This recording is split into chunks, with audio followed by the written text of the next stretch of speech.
vous propose de découvrir ce ballet de l'Opéra national de Paris d'une manière assez originale, même totalement originale. On en parle juste après avec Isabelle Soler.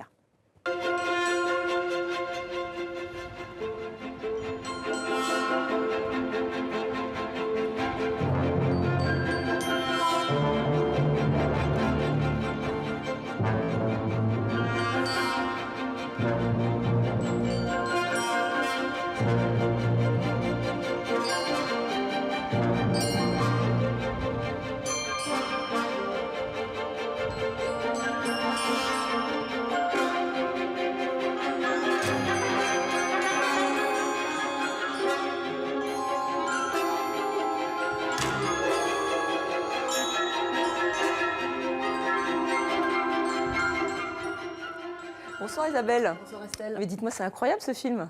Oui, alors grâce à la technologie 360, c'est le ballet comme si vous étiez sur le plateau. C'est à l'Institut culturel Google que l'on doit la captation du dernier ballet de Benjamin Millepied, donc de l'Opéra Garnier, Clear Loud Bright, une captation en réalité virtuelle à 360 degrés donc, qui transporte le spectateur au sein même de la troupe. Et c'est tellement bluffant que j'imagine que d'autres ballets s'y mettent. Vous pensez bien, puisque le Royal Ballet s'y est mis également, avec la captation de son Casse-Noisette.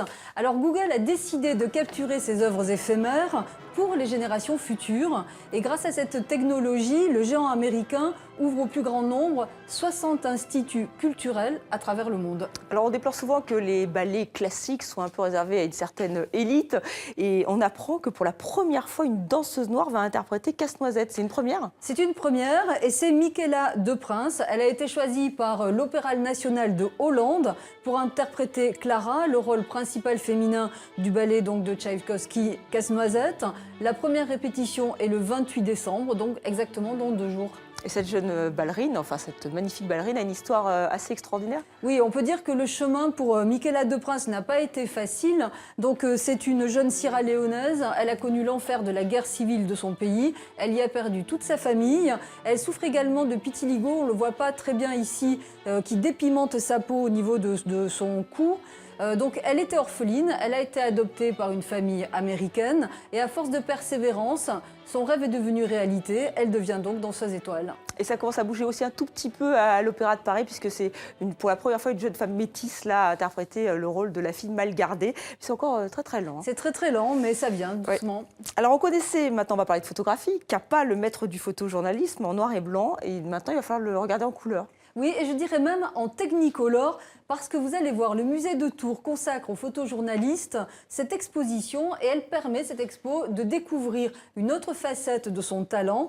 On le sait peu, mais dès 1941, c'était donc les balbutiements de la photo couleur, Robert Capa avait 2 appareils sur lui quand il partait notamment photographier les champs de guerre. Un appareil photo pour la couleur et un autre pour le noir et blanc. Et pourquoi est-ce qu'il a fallu attendre 2015 pour découvrir ces clichés en couleur ? Eh bien tout simplement parce qu'il y a 60 ans, les techniques de développement de la photo couleur étaient assez lourdes et finalement peu utilisées. Et puis parce que les journaux de l'époque préféraient le noir et blanc pour tout ce qui était actualité. Donc c'est pour cette raison-là qu'on connaît mal les photos couleur de Capa. Mais grâce à cette exposition à Tours, vous allez voir, tout va changer. He was gorgeous. En fait, c'est le symbole, je dirais, de photojournalisme du XXe siècle. C'est lui qui nous a rendu ces photos inoubliables de la guerre civile espagnole, aussi de la Seconde Guerre mondiale en Europe. Et du coup, toutes ces images, ce sont des images qui sont devenues des icônes en noir et blanc.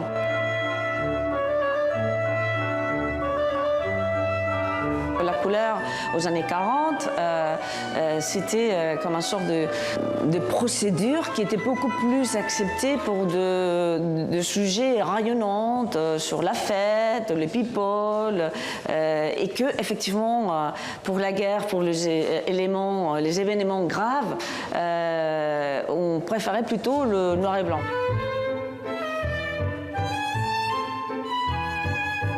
cette exposition va changer un peu ce rapport que nous, on a spécifique avec le travail des CAPA.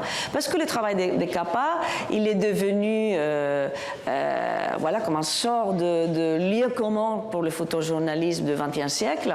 Il y a des images qui sont inoubliables, des images qu'on a déjà comme des icônes, hein, que ça dévoile une partie de cette personnage et aussi sa recherche à lui-même. Qu'est-ce que je peux faire avec la photographie si je ne suis pas un territoire, un terrain de guerre? Et je pense que ça, c'est une question qui n'était pas seulement propre à CAPA, c'est une question qu'on se pose tous, mais que se pose toujours aujourd'hui, le photographe.